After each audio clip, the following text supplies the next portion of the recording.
আট জেলায় স্মরণকালের ভয়াবহ বন্যা, বাঁধ খুলে দেয়া ভারতের অমানবিক আচরণ বললেন তথ্য উপদেষ্টা। ওয়ার্কার্স পার্টির সভাপতি ও সাবেক মন্ত্রী রাশেদ খান মেনন আটক, কাল তোলা হবে আদালতে। এস আলম মুক্ত হল ইসলামী ব্যাংক, বসুন্ধরা সহ 5 শিল্প মালিকের ব্যাংক হিসাব তলব। চাটুকারিতার পুরস্কারে প্রেস সচিব হন নাইমুল, 4 সাংবাদিকদের বিরুদ্ধে গণহত্যায় সমর্থনের অভিযোগ। এবং রাজধানীতেই শাকিল রূপার 20 ফ্ল্যাট হাতিয়ে নিয়েছেন 300 কোটি টাকা, হত্যা মামলায় 4 দিনের রিমান্ড।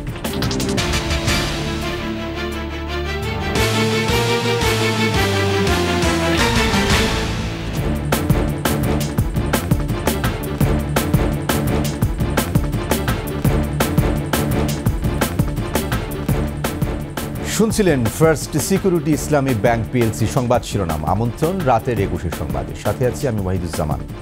দর্শক, 21 টেলিভিশনের সংবাদ একই সাথে সরাসরি দেখতে পাবেন আমাদের ফেসবুক পেজ www.facebook.com/21 এছাড়া সাবস্ক্রাইব করতে পারেন www.youtube.com/21etv চ্যানেলে। এছাড়াও সংবাদে আরও থাকছে, সেবা সংস্থাগুলোর সুশাসনের অভাবে বাসযোগ্য হারাচ্ছে ঢাকা, অবকাঠামোর সঠিক ব্যবহারে গুরুত্ব।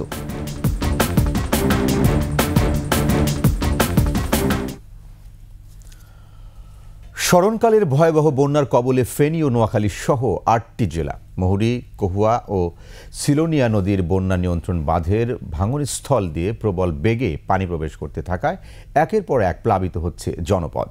কুমিল্লার 14 গ্রামের ঢাকা চট্টগ্রাম মহাসড়ক হাঁটু পানিতে তলিয়ে গেছে, বন্ধ হয়ে গেছে সড়ক যোগাযোগ। বিস্তারিত ডেস্ক রিপোর্টে। 31 বছর পর ভারতে গোমতী নদীর উৎসে খুলে দেওয়া হয়েছে ডুম্বুর বাঁধের স্লুইস গেট। এতে প্লাবিত হয়েছে 8 জেলার বিস্তীর্ণ এলাকা। ফেনীতে 3.5 লাখের বেশি মানুষ পানিবন্দী হয়ে পড়েছে, বিদ্যুৎবিহীন রয়েছে বহু পরিবার। নোয়াখালীর 9টি উপজেলায় বন্যা পরিস্থিতি অবনতি হয়েছে, ডুবে গেছে বাড়িঘর, কৃষিজমি, পানিবন্দী 20 লাখ মানুষ। ভারী বর্ষণের ফলে নোয়াখালী জেলার প্রত্যেকটি এলাকা আসলে প্লাবিত হয়েছে। চৌকির উপরে চুলের স্ট্যান্ড দিয়ে আপনার গ্যাসে পাক করতেছে, অনেক পানি, হাঁটতে পারতেছি না, সব ভিজে যাচ্ছে। কুমিল্লার গোমতী নদীর পানি বিপদসীমার উপর দিয়ে প্রবাহিত হচ্ছে, বাঁধে বেশ কয়েকটি স্থানে ফাটল দেখা দিয়েছে। টানা বৃষ্টি আর পাহাড়ি ঢলে চট্টগ্রাম মহানগরী সহ অধিকাংশ উপজেলা ডুবে গেছে। সীতাকুণ্ড, বাঁশখালী, সন্দ্বীপ সহ বিভিন্ন স্থানে বেড়িবাঁধ ভেঙে যাওয়ায় সাগরের লোনা পানি প্রবেশ করেছে। পানিবন্দী হয়ে পড়েন নগরীর বিভিন্ন এলাকার বাসিন্দা। খাগড়াছড়ির পৌর এলাকা সহ জেলা সদরের বিস্তীর্ণ এলাকা প্লাবিত হয়েছে। খাগড়াছড়ির সাথে দীঘিনালা এবং রাঙামাটির লংগদু ও বাঘাইছড়ি সড়কের যোগাযোগ বন্ধ রয়েছে। জেলায় 98টি আশ্রয়কেন্দ্র খোলা হয়েছে। রাঙামাটিতে 13,000-এর বেশি বাড়িঘর ডুবে গেছে, খোলা হয়েছে আশ্রয়কেন্দ্র। রাঙামাটি খাগড়াছড়ি সড়কে যানবাহন চলাচল বন্ধ হয়ে গেছে। প্রায় 60 পরিবার মতো হবে জলে ডুবে গেছে। প্রায় জমি থেকে ঘর বাড়িগুলো বসবাসের অযোগ্য হয়ে পড়েছে এখন বর্তমানে। মৌলভীবাজারের ধলই নদীর বাঁধ ভেঙে ডুবে গেছে বাড়িঘর ও রাস্তাঘাট। হবিগঞ্জে খোয়াই নদীর পানি বিপদসীমার উপর দিয়ে প্রবাহিত হচ্ছে। বাঁধের ঝুঁকিপূর্ণ স্থানগুলোতে বালির বস্তা দিয়ে বাঁধ রক্ষার চেষ্টা করা হচ্ছে।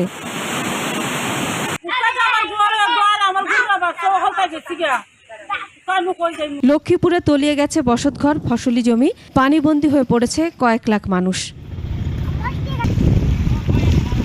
রাজবাড়ী, দৌলতদিয়া, পাটুরিয়া নৌরুটে পানি বৃদ্ধির কারণে স্রোতের তীব্রতা দেখা দিয়েছে। এতে এ নৌরুটে ফেরি পারাপার ব্যাহত হচ্ছে।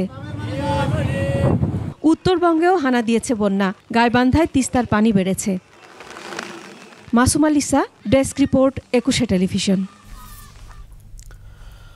আগাম সতর্কতা না দিয়ে বাঁধ খুলে ভারত অমানবিক আচরণ করেছে, বাংলাদেশের সঙ্গে এমন অসহযোগিতার বিষয়ে সুষ্ঠু সমাধানের আহ্বান জানিয়েছেন তথ্য প্রযুক্তি ও সম্প্রচার উপদেষ্টা নাহিদ ইসলাম।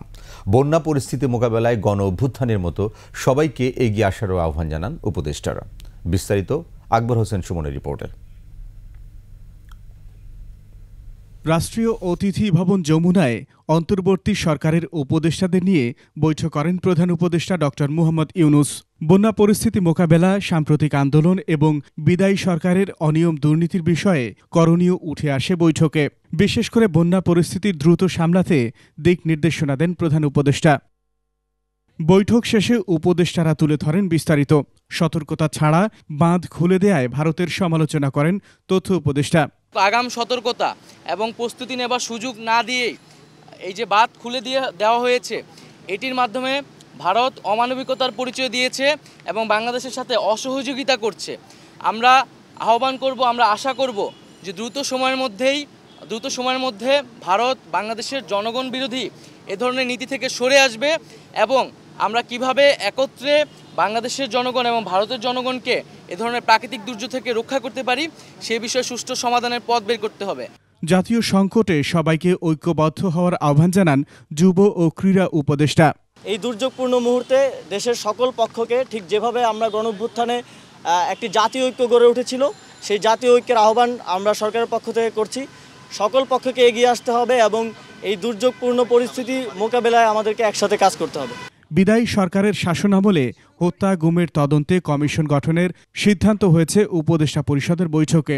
যারা বিভিন্ন সময়ে গুম হয়েছেন সেই গুমের কারণ কি, কারা তার জন্য দায়ী, সেই জিনিসগুলো তদন্ত করে দেখবে। এই কমিশনটা হওয়ার ব্যাপারে আজকে একটা নীতিগত সিদ্ধান্ত হয়েছে। ছাত্র জনতার আন্দোলনে আহতদের চিকিৎসায় ফাউন্ডেশন গঠনেরও সিদ্ধান্ত হয়েছে। ফাউন্ডেশনের অন্যান্য সদস্যের মধ্যে গুরুত্বপূর্ণ পদে থাকবেন যারা আসলে আহত নিহত হয়েছেন, ক্ষতিগ্রস্ত হয়েছেন এমন পরিবারের সদস্যরা। আকবর হোসেন সুমন, 21 টেলিভিশন, ঢাকা। ভারত বলছে তারা বাঁধ খুলে দেয়নি, বরং অতিরিক্ত পানির চাপে বাঁধ একা একা খুলে গেছে। বিবৃতিতে দেশটির পররাষ্ট্র মন্ত্রণালয় দাবি করেছে, বাংলাদেশে চলমান বন্যা ভারত থেকে আসা পাহাড়ি ঢলের কারণে হয়নি। ডুম্বুর বাঁধের কারণে বাংলাদেশে বন্যা পরিস্থিতি সৃষ্টির তথ্যটি সঠিক নয়। তাদের মতে বাংলাদেশে বন্যা সৃষ্টি হয়েছে ডুম্বুর বাঁধের নিচের দিকের গোমতী নদীর বৃহৎ ক্যাচমেন্টে জমে থাকা পানির কারণে। সীমান্ত অঞ্চলে টানা বৃষ্টিতে ভারত ও বাংলাদেশে যে দুর্যোগ তৈরি হয়েছে তার সমাধানে ঘনিষ্ঠ পারস্পরিক সহযোগিতা প্রয়োজন বলে উল্লেখ করেছে ভারত।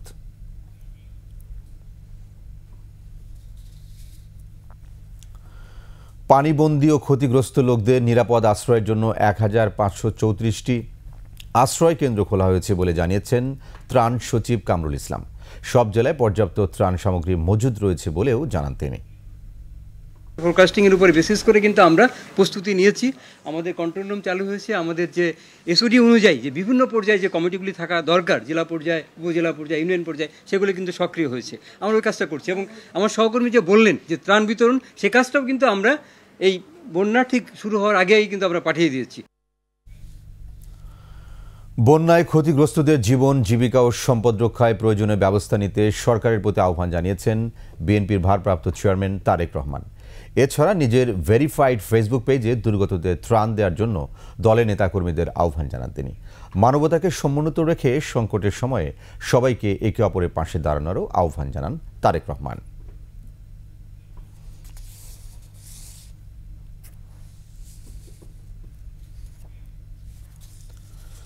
14 দলীয় জোটের অন্যতম শরিক দল ওয়ার্কার্স পার্টির সভাপতি ও সাবেক মন্ত্রী রাশেদ খান মেননকে গ্রেপ্তার করেছে ঢাকা মহানগর গোয়েন্দা পুলিশ। বৃহস্পতিবার রাজধানীর গুলশান এলাকা থেকে রাশেদ খান মেননকে গ্রেফতার করা হয়। সন্ধ্যায় ঢাকা মহানগর পুলিশের মিডিয়ার শাখা থেকে এক খুদে বার্তায় তার এই গ্রেফতারের বিষয়টি নিশ্চিত করা হয়। আগামীকাল তাকে আদালতে তুলে রিমান্ড চাইবে পুলিশ। 5 আগস্ট আওয়ামী লীগ সরকার পতনের পর থেকে জোটের এই শীর্ষ নেতাকে আর প্রকাশ্যে দেখা যায়নি। বৈষম্য বিরোধী ছাত্র আন্দোলনের কর্মসূচি চলাকালে আইন শৃঙ্খলা রক্ষাকারী বাহিনীর সঙ্গে বিক্ষোভকারীদের সংঘর্ষে নিহতের ঘটনায় দায়ের করা মামলায় মেননকে আসামি করা হয়েছে।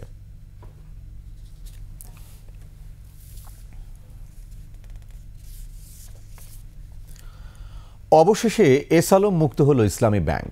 সাবেক ব্যাংকার ওবায়দুল্লাহ আল মাসুদকে চেয়ারম্যান করে প্রতিষ্ঠানটিতে 5 সদস্যের নতুন পরিচালনা পর্ষদ গঠন করেছে বাংলাদেশ ব্যাংক। পাশাপাশি মোবাইল ব্যাংকিং সেবা প্রতিষ্ঠান নগদকে সম্পূর্ণরূপে সরকারের নিয়ন্ত্রণে নেওয়া হয়েছে। আরও জানাচ্ছেন মেহেদী হাসান। ইসলামী ব্যাংকের 82% শেয়ারই এখন বিতর্কিত এস আলম গ্রুপের মালিকানায়।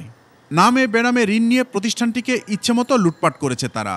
এমন পরিস্থিতিতে বৃহস্পতিবার এসালম গ্রুপের নিয়ন্ত্রণাধীন আগের পরিচালনা পর্ষদকে সম্পূর্ণ বাতিল করে কেন্দ্রীয় ব্যাংক। সঙ্গে ঘোষণা করা হয় নতুন 5 স্বতন্ত্র পরিচালকের নাম, যেখানে চেয়ারম্যান হবেন সোনালী ও রূপালী ব্যাংকের সাবেক ব্যবস্থাপনা পরিচালক উবাইদুল্লাহ আল মাসুদ। পর্ষদের বাকি সদস্যরা হলেন বাংলাদেশ ব্যাংকের সাবেক নির্বাহী পরিচালক মোহাম্মদ খুরশিদ ওয়াহাব, আল আরাফা ইসলামী ব্যাংকের সাবেক উপব্যবস্থাপনা পরিচালক আব্দুল জলিল, ঢাকা বিশ্ববিদ্যালয়ের অধ্যাপক এম মাসুদ রহমান ও হিসাববিদ আব্দুস সালাম। এই পর্ষদ ভেঙে দিয়ে এটার মাধ্যমে আমরা ইসলামী ব্যাংকটাকে একটা স্টেবল জায়গায় নিয়ে আসছি। ইসলামী ব্যাংকের প্রাক্তন যারা ছিলেন তাদের সাথে আমরা কথা বলেছি, তাদেরকে আমরা বুঝিয়ে দিয়েছি এইভাবে আমাদের মনোনীত বোর্ড দিয়ে তো আমরা চিরকাল চালাবো না, আমাদেরকে একটা ওয়ে আউট বের করতে হবে। আমরা ব্যাংকিং কমিশন করছি, আমরা প্রত্যেকটা ব্যাংকগুলো যারা দুর্বল ব্যাংক তাদেরকে খতিয়ে দেখা হবে যে তাদের ফাইন্যান্সিয়াল পজিশন কি, তাদেরকে কিভাবে নিজ পায়ে দাঁড় করানো যায়। এদিকে মোবাইল ফাইন্যান্সিয়াল সার্ভিস নগদে অনিয়ম ও জালিয়াতির অনেক প্রমাণ পেয়েছে কেন্দ্রীয় ব্যাংক। প্রতিষ্ঠানটিকে সরকারের নিয়ন্ত্রণে আনা হয়েছে। পাশাপাশি ডিজিটাল ব্যাংকিং লাইসেন্স পুনর্মূল্যায়নের সিদ্ধান্ত নিয়েছে কেন্দ্রীয় ব্যাংক। এই পর্যায়ে বলবো যে ডিজিটাল লাইসেন্সিং প্রসেস এটাকে আমরা আবার রিভিউ করব, কাজে সেই কনটেক্সটে এটাও বিবেচিত হবে। তবে আমি এটুকু বলে রাখি যে নগদকে যদি পুনর্গঠন করা হয়, নগদ যদি আবার নিজের পায়ে দাঁড়াতে পারে, তারা হয়তো আবার ডিজিটাল লাইসেন্স পাওয়ার যোগ্য হবে ভবিষ্যতে, বাট সরকারি মালিকানায় বা সরকারি বেসরকারি যৌথ মালিকানায় হবে সেটা। বাড়তি ঋণ পেতে আইএমএফের সাথে আলোচনা করা হবে বলেও জানান গভর্নর আহসান মনসুর। দেখুন, আমি আগে একটা কথা বলেছিলাম যে আমরা সামনের দিকে তাকাতে চাই। মেহেদি হাসান, 21 টেলিভিশন, ঢাকা। বেক্সিমকো, ওরিয়ন, বসুন্ধরা সামিট ও নাসা গ্রুপের মালিক ও তার পরিবারের সদস্যদের লেনদেনের তথ্য চেয়ে ব্যাংক ও আর্থিক প্রতিষ্ঠানে চিঠি দিয়েছে জাতীয় রাজস্ব বোর্ড এনবিআর। বৃহস্পতিবার এনবিআর এর সেন্ট্রাল ইন্টেলিজেন্স সেলে এ চিঠি দিয়েছে। এনবিআর সূত্রে জানা গেছে, বেক্সিমকো গ্রুপের চেয়ারম্যান সালমান এফ রহমান, বসুন্ধরা গ্রুপের চেয়ারম্যান আহমেদ আকবর সোবাহান, ওরিয়ন গ্রুপের চেয়ারম্যান ওবায়দুল করিম ও নাসা গ্রুপের চেয়ারম্যান নজরুল ইসলাম মজুমদার, সামিট গ্রুপের চেয়ারম্যান আব্দুল আজিজ খান ও তাদের সঙ্গে সংশ্লিষ্টদের লেনদেনের তথ্য চেয়ে বিভিন্ন ব্যাংক ও আর্থিক প্রতিষ্ঠানকে চিঠি দেওয়া হয়েছে।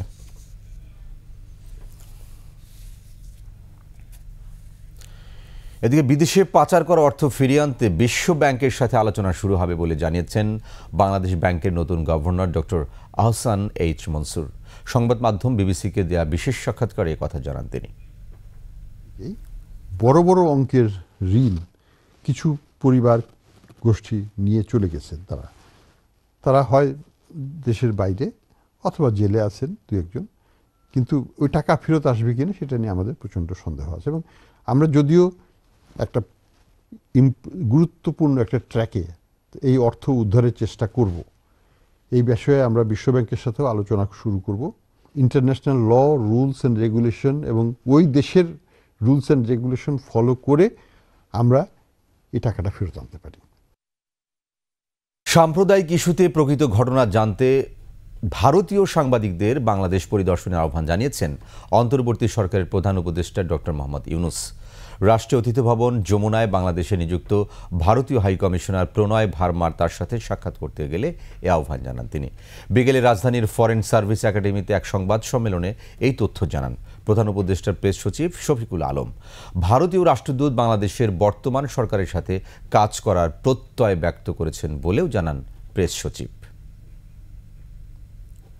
কিছু কিছু রিপোর্ট মাইনরিটি রাইটস নিয়ে, যে মাইনরিটি প্রোটেকশন নিয়ে যে সমস্ত রিপোর্ট হচ্ছে অনেকগুলোই এক্সাজারেটেড, এটা উনি বলেছেন। এবং ওনার এটার জন্য উনি সবাইকে আহ্বান করেছেন, ইন্ডিয়ান সমস্ত জার্নালিস্টকে, আসেন আপনারা বাংলাদেশ ভিজিট করেন, আপনি নিজের মতো করে ঘুরে দেখেন কোথায় কি হয়েছে, instead of relying on social media আপনি এটা দেখেন।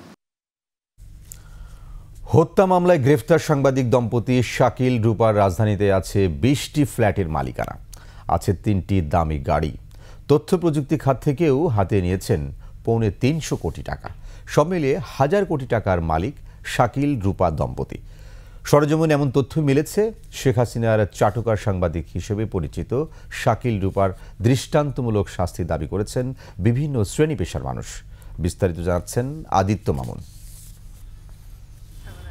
রাজধানীর ইন্দিরা রোডের এই ফ্ল্যাটে বসবাস করেন ৭১ টেলিভিশনের চাকরি থেকে অব্যাহতি পাওয়া বার্তা প্রধান শাকিল আহমেদ এবং প্রধান প্রতিবেদক ও উপস্থাপক ফারজানা রূপা। ফ্ল্যাটটির বাজার মূল্য ২.৫ কোটি টাকা। এটা সম্ভবত ১.৫ কোটি বা ২ কোটি টাকা কম হবে না, আরো বেশি হবে। এটা হলো মানে ২৬ স্কয়ার ফিট। দামি গাড়ি ব্যবহারের নেশাও আছে তাদের। একটা ছিল আপনার হুন্ডা হলো কোরস, আর একটা হলো পিয়াস, আর একটা হলো নিশান। আবার এটাও তাদের অফিস ছিল, এটাও ৭১-এর কাজ করত। সাংবাদিকতার আয়ে এই ফ্ল্যাটটি কেনা সম্ভব না হলেও শাকিল রূপা সাংবাদিক দম্পতি এমন আরও অনেক সম্পত্তির মালিক। মোহাম্মদপুর, ধানমন্ডি, উত্তরা, বারিধারা ও বসুন্ধরায় তাদের আছে আরও ১৯টি ফ্ল্যাট। এসব ফ্ল্যাটের বাজার মূল্য ৩৫ কোটি টাকা। ৪ মেয়াদে শেখ হাসিনা সরকারের কাছের মানুষ হিসেবে পরিচিত শাকিল রূপা তথ্য প্রযুক্তি খাত থেকেই হাতিয়ে নিয়েছেন পৌনে ৩০০ কোটি টাকা।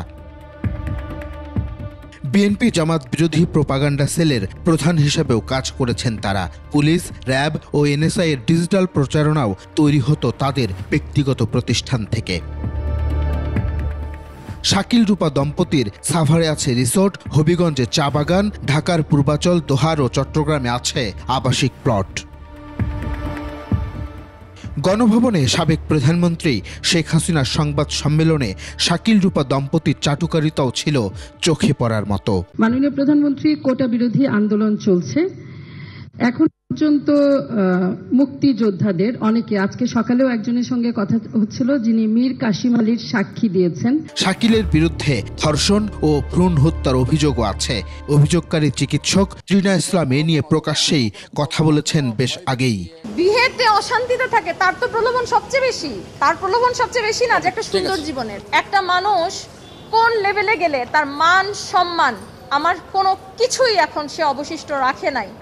বুধবার দেশ ছেড়ে পালানোর সময় শাহজালাল আন্তর্জাতিক বিমানবন্দর থেকে হত্যা মামলায় গ্রেফতার হওয়া শাকিল রূপার বিচার চেয়েছেন বিভিন্ন শ্রেণী পেশার মানুষ। গতকাল দেখলাম যে সাংবাদিক দেশ ছেড়ে পালায় যাচ্ছিল, তারা ধরাও পড়ছে এয়ারপোর্টে যাওয়ার রইতে। এখন এই বিষয়টা তো আসলে দুঃখজনক এবং লজ্জাস্কর। সাংবাদিক হিসাবে সবাই ফেয়ার থাকা উচিত। ওনারা আইন শৃঙ্খলা কাস্টডিতে আসছে, এখন দেশের প্রচলিত আইনে তাদের একটা সঠিক একটা মূল্যায়ন হোক। শাকিল রূপা সাংবাদিকতার পেশার মর্যাদাও ক্ষুণ্ণ করেছেন বলে মনে করেন তারা। ফারজানা রূপা শাকিল আহমেদ অনৈতিক সরকারকে সমর্থন দিয়ে গেছে এবং সাধারণ দেশের মানুষকে তারা ভুল বোঝানোর চেষ্টা করছে। ভয় পেয়ে গেছি কিন্তু সারিতে। আদিত্য মামুন, ২১ টেলিভিশন, ঢাকা। বৈষম্য বিরোধী ছাত্র আন্দোলন চলাকালে চাকরিজীবী ফজলুল করিম হত্যা মামলায় বেসরকারি টেলিভিশন ৭১-এর চাকরিচ্যুত প্রধান বার্তা সম্পাদক শাকিল আহমেদ ও তার স্ত্রী প্রধান প্রতিবেদক ফারজানা রূপার ৪ দিনের রিমান্ড মঞ্জুর করেছেন আদালত। ঢাকার মেট্রোপলিটন ম্যাজিস্ট্রেট আহমেদ হুমায়ুন কবিরের আদালত রিমান্ডের আদেশ দেন। বিস্তারিত জানাচ্ছেন মাহতাব মিনহাজ। দেশ ছেড়ে পালানোর সময় বুধবার সকালে শাহজালাল আন্তর্জাতিক বিমানবন্দর থেকে গ্রেফতার হন শাকিল আহমেদ ও ফারজানা রূপা। টার্কিশ এয়ারলাইন্সের ফ্লাইটে ইস্তাম্বুল হয়ে ফ্রান্সের রাজধানী প্যারিসে পালাচ্ছিলেন তারা। গ্রেফতারের পর ঢাকা মহানগর গোয়েন্দা পুলিশের কার্যালয়ে রাখা হয় তাদের। বৃহস্পতিবার দুপুরে ঢাকার মেট্রোপলিটন ম্যাজিস্ট্রেট আদালতে নেওয়া হয় তাদের। চাকরিজীবী ফজলুল করিম হত্যা মামলার তদন্ত কর্মকর্তা আসামিদের ১০ দিনের রিমান্ড চেয়ে আবেদন করেন। উত্তরা থানা মামলা নাম্বার ৪/২৪, এই মামলায় তাদেরকে গ্রেপ্তার করে আজকে আদালতে উপস্থাপিত করা হয়। তদন্তকারী কর্মকর্তা এই দুজনের বিরুদ্ধে ১০ দিনের রিমান্ড প্রার্থনা করেন। প্রার্থনায় তিনি তার তদন্তকারী কর্মকর্তা বলেন যে এই ঘটনার সঙ্গে, এই হত্যার সঙ্গে এই আসামিদের যোগসাজশ রয়েছে। বিজ্ঞ আদালত তাদের বিরুদ্ধে ৪ দিনের রিমান্ড মঞ্জুর করেন। সাংবাদিক দম্পতি শাকিল ও রূপা ক্ষমতাচ্যুত শেখ হাসিনার ঘনিষ্ঠ হিসেবে পরিচিত। শেখ হাসিনার আমলে বিপুল পরিমাণ সম্পদের মালিক হন তারা। মাহতাব মিনহাজ, ২১ টেলিভিশন, ঢাকা। ক্ষমতাচ্যুত শেখ হাসিনার ৪ মেয়াদে চাটুকার সাংবাদিক হিসেবে প্রতিষ্ঠাতা পেয়েছিলেন মোজাম্মেল বাবু, আহমেদ জোবায়ের, সুভাষ সিংহ রায় ও নাইমুল ইসলাম খান। ছাত্র জনতার আন্দোলন নিয়ে বিরূপ মন্তব্য করে গণহত্যায় সমর্থন দিয়েছিলেন তারা। তাদের বিরুদ্ধে আন্তর্জাতিক অপরাধ ট্রাইব্যুনালের তদন্ত সংস্থায় অভিযোগ করা হয়েছে। এই 4 উস্কানিদাতাকে বিচারের মুখোমুখি করার জোর দাবি জানিয়েছেন বিভিন্ন শ্রেণী পেশার মানুষ। বিস্তারিত জানাচ্ছেন মানিক শিকদার। সূচনা বক্তব্য প্রদানের গণভবনে শেখ হাসিনার সংবাদ সম্মেলন। আপনি যা যা মিস করেছেন নেত্রী একটু ধরিয়ে দেই।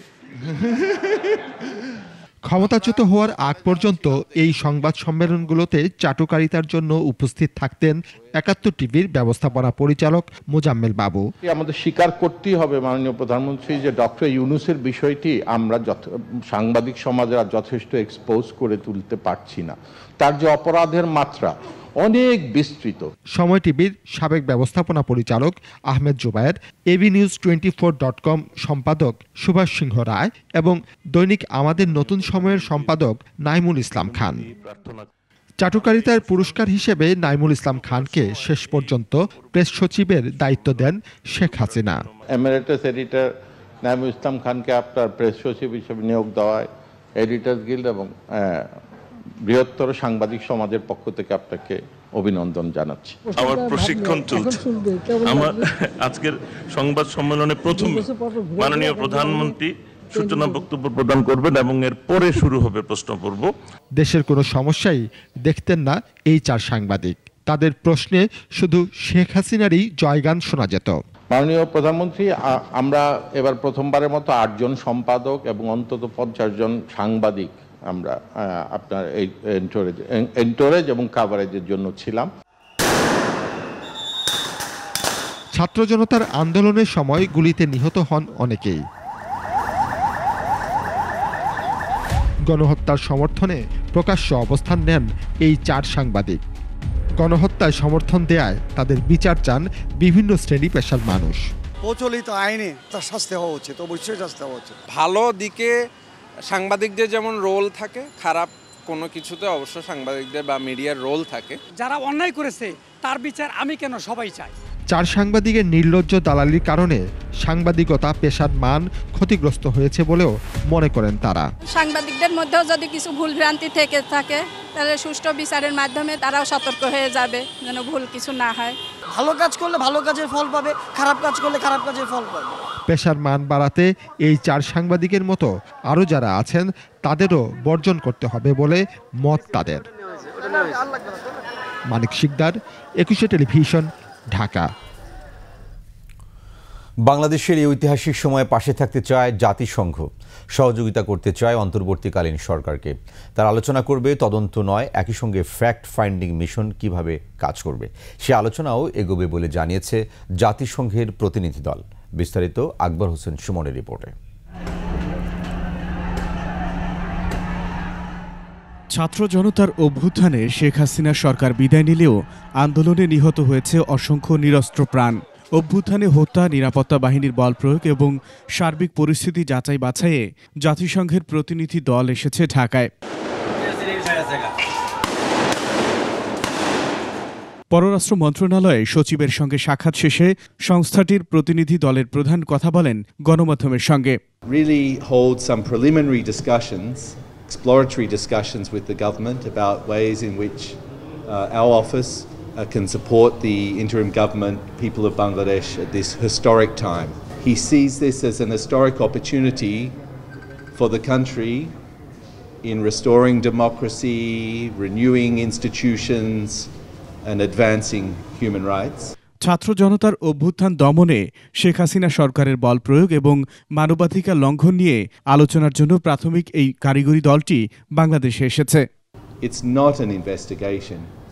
It's really an exploratory visit to discuss with the interim government, with the advisors, with some of the ministries, with the civil society, with a broad section of Bangladesh society to hear your priorities, your needs going forward, and explore some areas where the Office of the High Commissioner could assist. সপ্তাহখানেকের এই সফরে জাতিসংঘের team বিভিন্ন রাজনৈতিক দল ও সামাজিক সংগঠনের প্রতিনিধিদের সঙ্গে আলোচনা করবে, including in the area of fact-finding investigation. Akbar Hossain Suman, 21 television, Dhaka. সাবেক প্রধানমন্ত্রী শিল্প বাণিজ্য উপদেষ্টা বেক্সিমকো গ্রুপের কর্ণধার সালমান এফ রহমান সহ 3 জনের দুর্নীতির অভিযোগ শুক্রবার থেকে তদন্ত শুরু করবে দুর্নীতি দমন কমিশন। সালমান এফ রহমান ছাড়াও যাদের বিরুদ্ধে অভিযোগ তদন্ত করা হবে তারা হলেন সাবেক বন ও পরিবেশ মন্ত্রী মোহাম্মদ শাহাবুদ্দিন এবং সাবেক এমপি নুরুন্নবী চৌধুরী শাওন। বৃহস্পতিবার এই তদন্তের সিদ্ধান্ত নেয় দুদক। তাদের বিরুদ্ধে ক্ষমতার অপব্যবহার, অনিয়ম, দুর্নীতির মাধ্যমে অবৈধ সম্পদ অর্জনের অভিযোগ রয়েছে। এছাড়া শাওনের বিরুদ্ধে ক্যাসিনো কাণ্ডের অভিযোগও রয়েছে।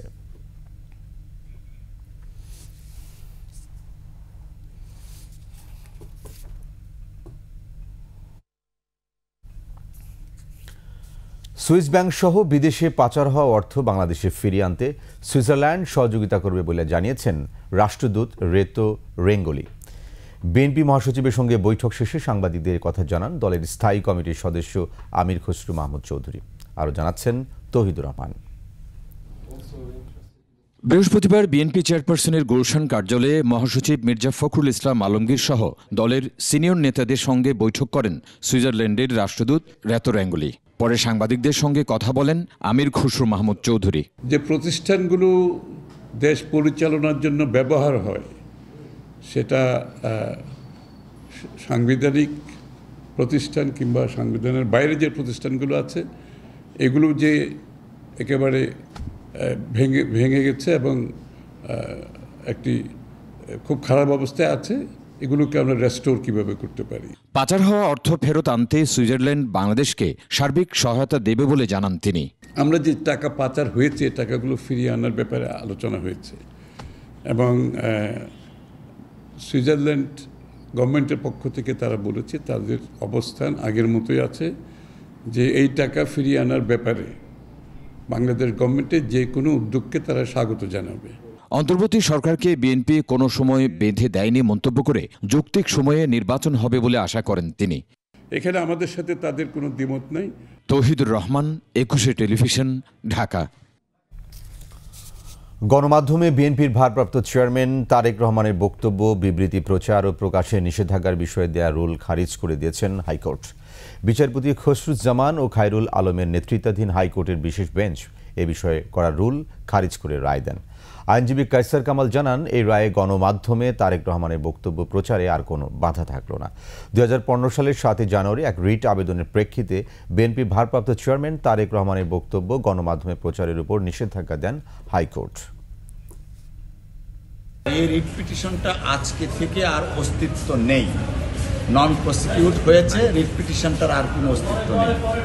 এর মধ্যে মাননীয় আদালত বলেছেন আজকে থেকে জনাব তারেক রহমান সাহেবের উপরে ওনার বক্তব্য প্রচারের ক্ষেত্রে যে নিষেধাজ্ঞা ছিল তা আজকে থেকে আর কার্যকরী নয়। যে নিষেধাজ্ঞাগুলো জারি করা হয়েছিল সেগুলো রিকল করে ভ্যাকেট করে দিয়েছেন এবং রিট পিটিশনটাই শেষ করে দিয়েছেন।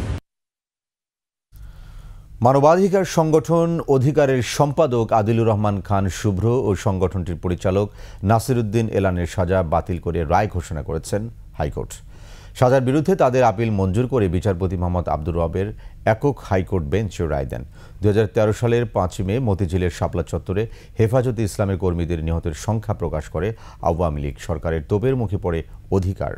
চলতি বছরের জানুয়ারিতে অধিকারের সম্পাদক আদিলুর রহমান খান শুভ্র এবং পরিচালক ASM নাসিরউদ্দিন এলানকে 2 বছর করে কারাদণ্ড দিয়েছিল আদালত।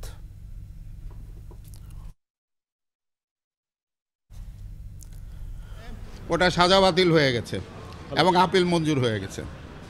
আর এটা হলো রিটে হলো ওইটা ওই যে ইসের ব্যাপারে ফরেন ডোনেশন রেগুলেশন অ্যাক্টসে ভলান্টিয়ার ওইটা যেটা সেটা এখন এটা ওই আমাদের আবেদন মঞ্জুর হলো এবং ওইটা ইললিগ্যাল ডিক্লেয়ার করলো জাজমেন্ট আপিলটা। ওই রুল ইজ অ্যাবসোলুট মানে তো ইললিগ্যাল, ওভাবে তো রুল অ্যাবসোলুট হয়েছে। মুদি দোকানি থেকে বিপুল সম্পদের মালিক সিরাজগঞ্জ 4 আসনের সাবেক সংসদ সদস্য শফিকুল ইসলাম। দুর্নীতি লুটপাটে পিছিয়ে ছিলেন না একই আসনের আরেক সাবেক এমপি তানভীর ইমাম। তারা পাচার করেছেন কয়েক হাজার কোটি টাকা। যুক্তরাষ্ট্র, দুবাই, মালয়েশিয়া, বুলগেরিয়া, ভারতে করেছে রাজপ্রাসাদ। এই দুজনে তাদের আত্মীয় স্বজনদের অবৈধ সম্পদ অনুসন্ধানে নেমেছে দুদক। সিরাজগঞ্জ প্রতিনিধি স্বপন মির্জার তথ্যচিত্রের ডেস্ক রিপোর্ট। ছিলেন ছোট্ট মুদি দোকানি। আওয়ামী রাজনীতির আশীর্বাদে 2008 সালে সংসদ সদস্য হন শফিকুল ইসলাম।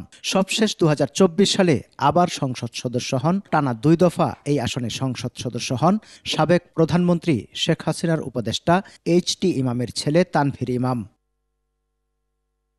এই 16 বছরে সাবেক 2 সংসদ সদস্য উন্নয়ন প্রকল্প হরিলুট, জমি দখল, বালু উত্তোলন, চাকরি বাণিজ্য সহ ঘুষ দুর্নীতির মাধ্যমে গড়ে তোলেন সম্পদের পাহাড়। তানভীর ইমাম বিদেশে পাচার করেছেন কয়েক হাজার কোটি টাকা। যুক্তরাষ্ট্র সহ বেশ কয়েকটি দেশে রয়েছে তার প্রাসাদতুল্য একাধিক বাড়ি। উল্লাপাড়া শহরে পৌরসভার ভিতরে এক ডিসিমাল জায়গার দাম 4 থেকে 5 কোটি টাকা। এরকম তার পৌরসভায় 20 থেকে 25 বিঘা সম্পত্তি। দলের ক্ষমতায়, আওয়ামী লীগের ক্ষমতায় মনে করেন যে সব দুর্নীতি করে গেছে। দুর্নীতিতে এই 2 এমপির সহযোগী জনপ্রতিনিধি, দলীয় নেতা ও স্বজনেরাও ফুলে ফেপে রাতারাতি বিশাল বিত্ত বৈভবের মালিক হয়েছেন। তদন্তের মাধ্যমে তাদের বিচারের আওতায় আনার দাবি রাজনৈতিক মহলের। দুর্নীতির খনি মানে আওয়ামী লীগের সাধারণ একটা কর্মী, তাও সে মনে করেন যে কোটি কোটি টাকার মালিক। তানভীর ইমাম এমপি হওয়ার পরে উল্লাপাড়াকে এমন কোনো জায়গা নাই যে দুর্নীতি করে নাই। সুষ্ঠু তদন্ত হয়ে এই সমস্ত সম্পত্তি বাজেয়াপ্ত করে আমরা সরকারি কোষাগারে জমা করা হবে। যে ইমাম নামের পরিবর্তন করার ক্ষেত্রেও সেখানে দুর্নীতি করে জোর করে নাম পরিবর্তন করেছে। শেখ হাসিনা সরকারের পতনের পর দুর্নীতিবাজরা আত্মগোপনে। এমপি শফি এবং তানভীর ইমামের ছত্রছায়ায় সে শত শত কোটি টাকার অবৈধ উপার্জন করে। তানভীর ইমামের আমলে যে কয়েকজন যারা একসময় খেতে পারতো না ঠিকঠাক মতে, তাস জুয়া নিয়ে পড়ে থাকতো, তারা এখন কোটি কোটি টাকার পাচ্ছে। ব্যাংকের যে অ্যাকাউন্ট আছে ওগুলা চেক করলেই খুঁজে পাবেন। আমার বাড়িও ব্যাংকের টাকায় লোনে করা, গাড়িও ব্যাংকের লোনে করা। এদিকে দুদক বলছে তদন্তের মাধ্যমে ব্যবস্থা নেওয়া হবে।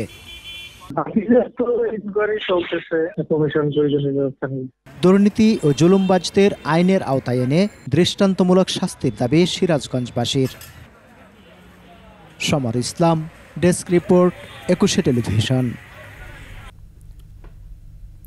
বগুড়া 5 আসনের এমপি মুজিবুর রহমানের ছেলে হাবিবুর রহমানের ধানমন্ডির বাসায় তল্লাশি চালিয়েছে শিক্ষার্থীরা জানায় এমপি মুজিবুরের ছেলে হাবিবুর রহমানের বাসায় অস্ত্র থাকতে পারে এমন সন্দেহে তারা তল্লাশি চালায়। তবে বাসার ভেতরে কয়েকটি দেশীয় অস্ত্র পাওয়া গেছে। স্বর্ণালঙ্কারের পাশাপাশি প্রায় 7 লাখ নগদ টাকাও উদ্ধার করা হয়েছে। তবে লুটপাট ঠেকাতে ঘটনাস্থলে উপস্থিত ছিল সেনাবাহিনীর একটি team.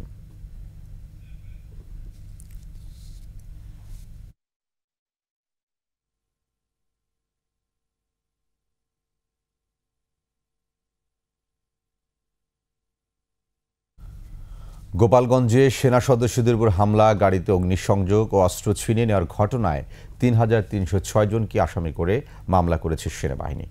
14 Bengal রেজিমেন্টের lieutenant colonel Maksudul Alam সদর থানায় মামলাটি করেন। মামলায় জেলা আওয়ামী লীগের সভাপতি মাহবুব আলী খান ও সাধারণ সম্পাদক GM শাহাবুদ্দিন আজম সহ 106 জনের নাম উল্লেখ করা হয়েছে। গত 10 আগস্ট ঢাকা খুলনা মহাসড়ক অবরোধ করে দেশীয় অস্ত্র নিয়ে মহড়া ও বিক্ষোভ সমাবেশ করেন আওয়ামী লীগের নেতাকর্মীরা। পরে সেনা সদস্যরা বিক্ষোভকারীদের মহাসড়ক ছেড়ে দিতে বললে তাদের উপর হামলা করে তারা। এতে 9 জন আহত হয়। কেড়ে নেওয়া হয় 2টি রাইফেল ও 6টি ম্যাগাজিন।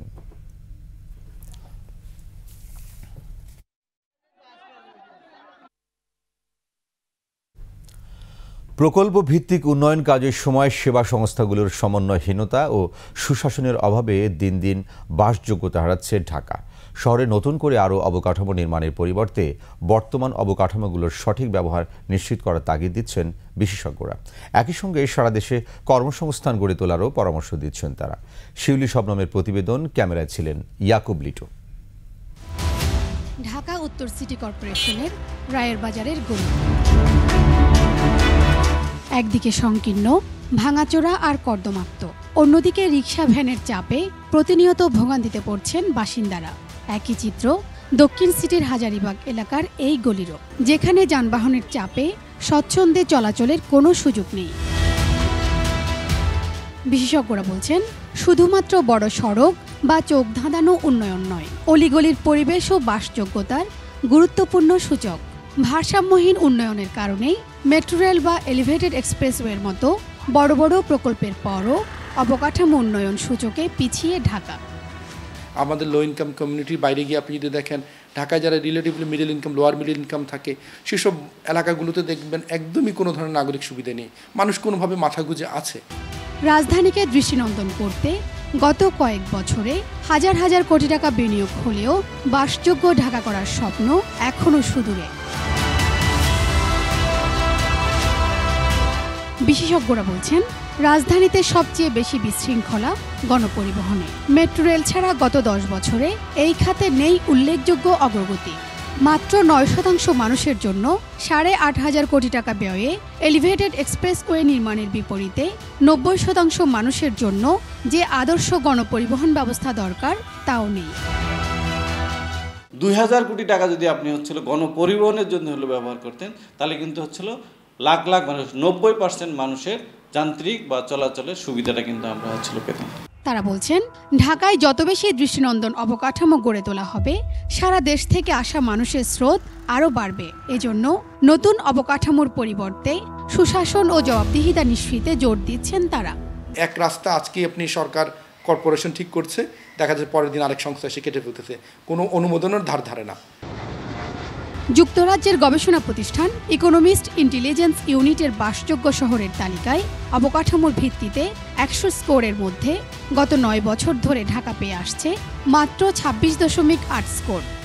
সবাই যাতে সমান সুযোগ সুবিধা ভোগ করে তেমন সার্বজনীন শহরের ধারণা প্রতিষ্ঠায় অবকাঠামোগত উন্নয়ন বলছেন বিশেষজ্ঞরা। মানুষের সংকট এবং চাহিদা বুঝে উন্নয়ন করা গেলেই কেবলমাত্র তেমন শহর প্রতিষ্ঠা সম্ভব। এজন্য জনপ্রতিনিধিদের জনগণের কাছে যাওয়ার পরামর্শ দিচ্ছেন তারা। শিউলি শবনম, একুশে টেলিভিশন, ঢাকা। এবারে বাণিজ্য সংবাদ।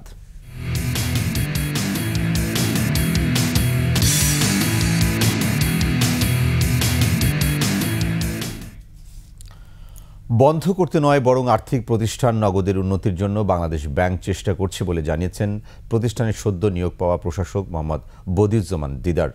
নগদের প্রধান কার্যালয়ে দায়িত্ব বুঝে নেওয়ার পর সংবাদ সম্মেলনে তিনি বলেন, নগদ নিয়ে অপপ্রচার বন্ধ করে প্রতিষ্ঠানটিকে আরও এগিয়ে নেয় তাদের লক্ষ্য। এর আগে বুধবার বাংলাদেশ ব্যাংকের চট্টগ্রাম অফিসের পরিচালক মোহাম্মদ বদিউজ্জামান দিদারকে নগদের প্রশাসক হিসেবে নিয়োগ দেওয়া হয়। একই সঙ্গে বাংলাদেশ ব্যাংকের অতিরিক্ত পরিচালক হাবিবুর রহমান, যুগ্ম পরিচালক আনোয়ারুল্লাহ, পলাশ মণ্ডল, আবু সাদাত মোহাম্মদ ইয়াসিন, উপপরিচালক চয়ন বিশ্বাস ও আয়ুব খানকে প্রশাসকের সহায়ক কর্মকর্তা হিসেবে নিয়োগ দেওয়া হয়।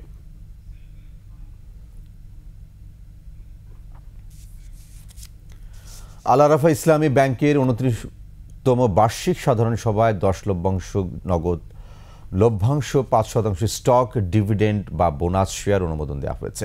সভায় পর্ষদে ভাইস চেয়ারম্যান আবু নাসের মোহাম্মদ ইয়াহিয়া, পরিচালক আব্দুল সালাম, আব্দুল হামিদ মিয়া সহ ঊর্ধ্বতন কর্মকর্তা ও শেয়ার হোল্ডাররা অংশগ্রহণ করেন।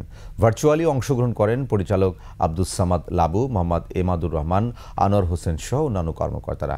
সবাই এজেন্ডা উপস্থাপন করেন কোম্পানির সচিব নিজামুদ্দিন ভূঁইয়া। সবাই জানানো হয় 2023 সাল থেকে ব্যাংক পরবর্তী বছরের তুলনায় আমানতে 7.29 এবং বিনিয়োগে 10.50% প্রবৃদ্ধি অর্জন করেছে। ব্যাংকের শেয়ার প্রতি আয় দাঁড়িয়েছে 2.14 টাকা।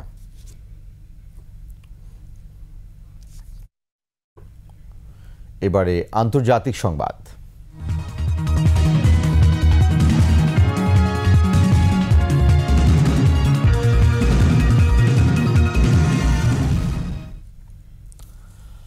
বানের পানিতে ভাসছে ভারতের ত্রিপুরা রাজ্য সহ উত্তর পূর্বাঞ্চল।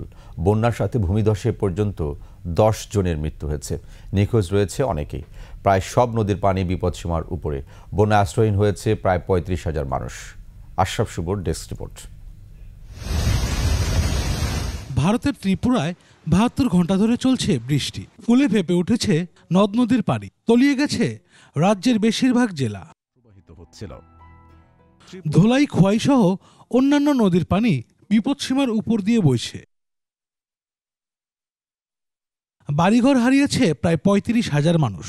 বিভিন্ন জেলায় খোলা হয়েছে 300-র বেশি আশ্রয়স্থল। বাংলাদেশ ঘেঁষা খোয়াই জেলায় জারি হয়েছে রেড অ্যালার্ট। এদিকে 31 বছর পর ত্রিপুরার ডুম্বুর বাঁধের গেট খুলে দেওয়া হয়েছে। এতে বিপুল জলরাশি প্রবেশ করছে ভাটির বাংলাদেশে। 19 আগস্ট থেকে ত্রিপুরায় প্রায় 2000 স্থানে হয়েছে ভূমিধস। এতে ভেঙে পড়েছে যোগাযোগ ব্যবস্থা। এদিকে আরো 2 দিন ভারী বৃষ্টির পূর্বাভাস দিয়েছে দেশটির আবহাওয়া অফিস। আশরাফ শুভ, ডেস্ক রিপোর্ট, 21 টেলিভিশন। ঘরের মাঠে টি-20 বিশ্বকাপ খেলতে না পারায় হতাশ বাংলাদেশ নারী দলের ক্রিকেটাররা। তবে বিসিবির নারী বিভাগের head of operations Habibul Bashar বলেছেন, ভেন্যু বদলে আরব আমিরাতে গেলেও নিগার্ডদের প্রস্তুতি খুব একটা ক্ষতি হচ্ছে না।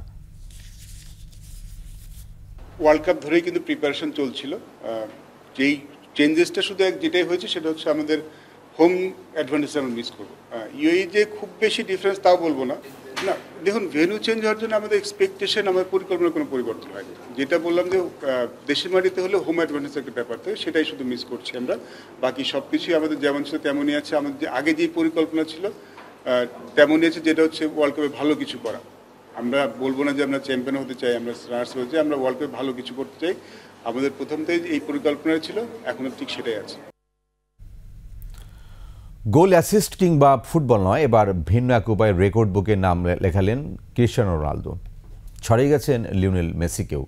ইউটিউব চ্যানেল খুলে লিউকে 2 ঘন্টায় ছাড়িয়ে বিশ্ব রেকর্ড গড়েছেন পর্তুগিজ সুপারস্টার। আকাশুজ্জামানের রিপোর্ট। 2 দশকে ফুটবল বিশ্বের সবচেয়ে আলোচিত 2 নাম লিওনেল মেসি ও ক্রিশ্চিয়ানো রোনালদো। দুজনই মাঠে যেমন সক্রিয়, তেমনি পরিচিত সোশ্যাল মিডিয়াতেও। মাঠে আর্জেন্টাইন অধিনায়ক লিওনেল মেসি এগিয়ে থাকলেও সোশ্যাল মিডিয়ায় ধরাছোঁয়ার বাইরে পর্তুগিজ তারকা ক্রিশ্চিয়ানো রোনালদো। ফেসবুক, এক্স ও ইনস্টাগ্রামে ফলোয়ারের অভাব নেই CR7-এর। তার আছে নিজস্ব ওয়েবসাইটও। এবার অনলাইন ভিডিও শেয়ারিং প্ল্যাটফর্ম ইউটিউবেও চ্যানেল খুললেন রোনালদো। 5 বারের ব্যালন ডি'অর জয়ী ফুটবলার চ্যানেলের নাম দিয়েছেন ইউ আর ক্রিশ্চিয়ানো। চ্যানেলটি খুলতেই হামলে পড়েছেন ইন্টারনেট ব্যবহারকারীরা। একদিনেই অনুসারীর সংখ্যা ছাড়াই 1,25 লাখ। প্রথম ঘন্টাতেই সাবস্ক্রাইব স্পর্শ করে 1 মিলিয়ন বা 10 লাখ। এর আগে এত অল্প সময়ে আর কোনো ইউটিউব চ্যানেলের অনুসারীর সংখ্যা 1 মিলিয়ন ছাড়ায়নি। শুধু এটুকুই নয়, নেটিজেনরা এই চ্যানেলের তুলনা করতে সময় নেননি মেসির সাথে। তাদের চোখে ফুটবল মাঠের চিরপ্রতিদ্বন্দ্বী মেসির চ্যানেলকে মাত্র 2 ঘন্টায় ছাড়িয়ে গেছেন রোনালদো। গুগলে বা ইউটিউবে ইউ আর ক্রিশ্চিয়ানো নামে খুঁজলে পাওয়া যাবে চ্যানেলটি।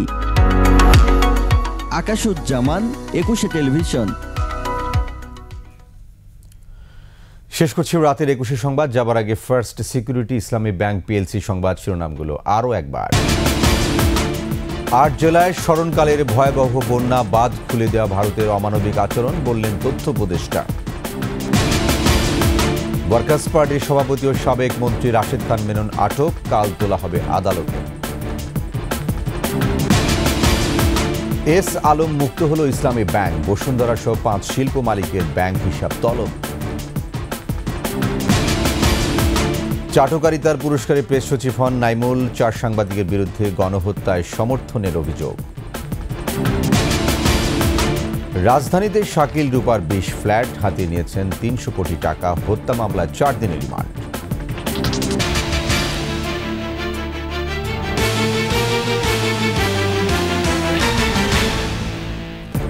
সর্বশেষ সংবাদ জানতে ডায়াল করুন 202 নম্বরে, আর ভিজিট করুন 21-tv.com ওয়েবসাইটে। এছাড়া ফেসবুকে ভিজিট করতে পারেন www.facebook.com/2124online। এছাড়া সাবস্ক্রাইব করতে পারেন www.youtube.com/21etv চ্যানেলে। এতক্ষণ সঙ্গে থাকার জন্য ধন্যবাদ। পরবর্তী সংবাদ রাত 12টা 55 মিনিটে দেখার আমন্ত্রণ রইল। 21-এর সাথে।